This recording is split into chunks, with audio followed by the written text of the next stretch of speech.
como Sarmiento es una figura más impresionante, y esto no cabe ninguna duda, le asignamos muchas cosas que hizo Roca, se las asignamos a Sarmiento. Sí, la ley 1420 de Sarmiento, no, de Roca. Sarmiento fue el gran inspirador. Y Roca no se molestaba de que le asignaran a Sarmiento la ley 1420. Lo importante era la ley 1420, no quién era el...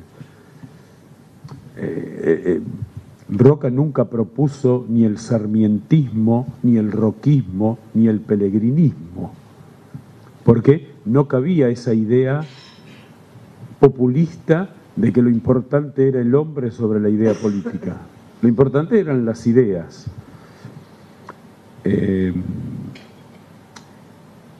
Piensen ustedes que la mayoría de las escuelas normales de la Argentina las fundó Julio Argentino Roca, que el sistema de hospitales de la ciudad de Buenos Aires lo diseñan los intendentes que nombró Roca.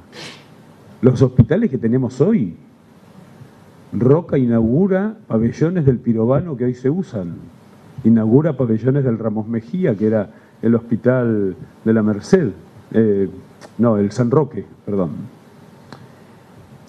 Y como hombre de Estado, privilegió los intereses nacionales por encima de todo, y como hombre militar privilegió la paz a cualquier conflicto. Esto sí que es muy interesante. Un hombre que ganó todos sus grados militares en batallas, que se convirtió en el general de carrera militar más joven de la historia argentina, 31 años, que siempre peleó dentro del orden del Estado. En esto casi no hay militares que puedan jactarse de lo mismo en la historia. Nunca estuvo del lado que implicaba el ataque a la Constitución o a las leyes. Y siendo un hombre poderosísimo como hombre de Estado, entendió que el poder fuerte que le daba ese Estado había que ejercerlo según el espíritu de la ley. Es decir, Roca, el hombre más poderoso de su tiempo, prácticamente no cometió arbitrariedades en el uso del poder. Fue el hombre más astuto, ¿no? Las anécdotas son magníficas cuando después de la crisis del 90, habiendo sido presidente, él dice, bueno, si yo voy de ministro del Interior, soy el único que va a tener el cuero duro para recibir los cascotazos. Y reordenan el país, mientras tanto la vida partidaria siguió por otro lado y le salieron primero la candidatura de Mitri y Bernardo de Irigoyen, que la logra neutralizar con una maniobra muy astuta, y después la de Roque Sáenz Peña, que era imparable. ¿Y cómo lo hacemos? ¿Cómo lo paramos a Roque?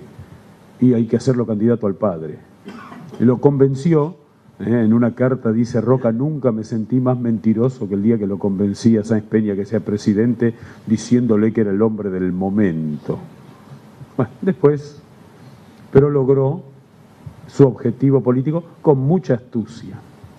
Hay una frase brutal, posterior a la guerra de Malvinas, del que era el jefe de Marina, de la Marina chilena, Merino, cuando le preguntan, ¿usted volvería a apoyar a Gran Bretaña?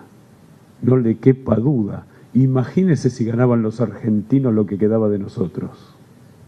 Bueno, eso es un aprendizaje de la política de Roca que tuvo Merino. Ese hombre de Estado, piensen ustedes que además tuvo una extraña percepción de la opinión pública. Esto para mí es un aspecto sumamente interesante de Roca. No era un hombre popular, no le interesaba ser un hombre popular, nunca buscó, como sí lo buscaron otros hombres, Sarmiento, Pellegrini, que les gustaba el calor popular, nunca lo buscó.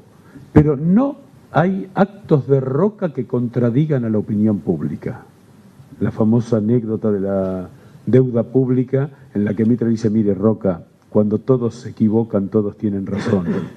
Y él lo asumió y le costó su amistad con Carlos Pellegrini, su amistad política. Y a mí me gustaría concluir estas palabras, que para mí es un honor poder darlas aquí, diciendo que cuando Roca asume la presidencia el 12 de octubre de 1880, quedaba claro que la Argentina era un proyecto de país. Era un país que de pronto en 6 meses había duplicado su territorio. Lo que contaba Rolando es fenomenal.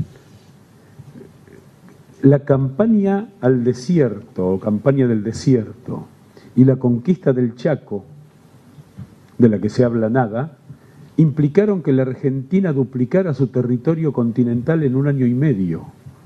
Pero también significó que el Estado Nacional, que no tenía 1 centímetro cuadrado propio en 1879, cuando Roca deja su primera presidencia, o en la medianía de su primera presidencia, el Estado tenía jurisdicción sobre 1,5 millones de kilómetros cuadrados, los territorios nacionales más la capital federal. Y eso primero le permitió a la Argentina organizarse alrededor de un Estado nacional. Si lo comparamos con Estados Unidos tuvo un proceso de 80 años hasta que consolidó un Estado nacional. Tuvo ejército nacional Estados Unidos después de la Guerra de Secesión.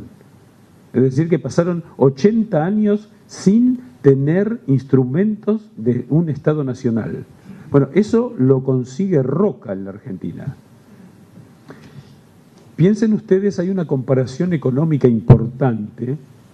Cuando Roca asume la presidencia, la Argentina tenía 2 millones de personas como habitantes.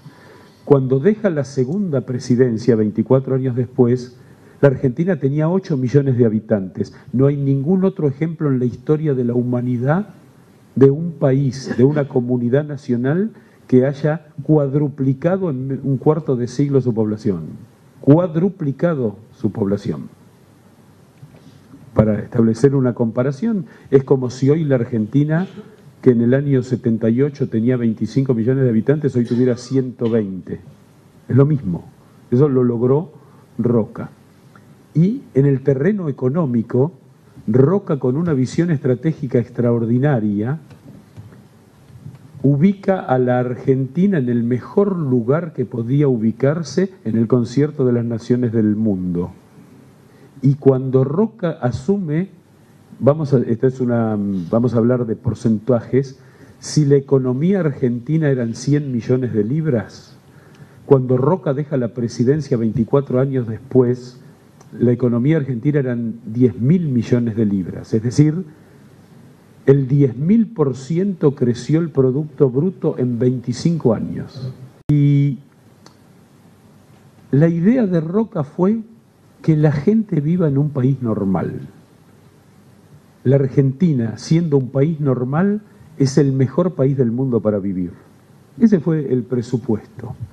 Y voy a concluir con un dato historiográfico de importancia superlativa.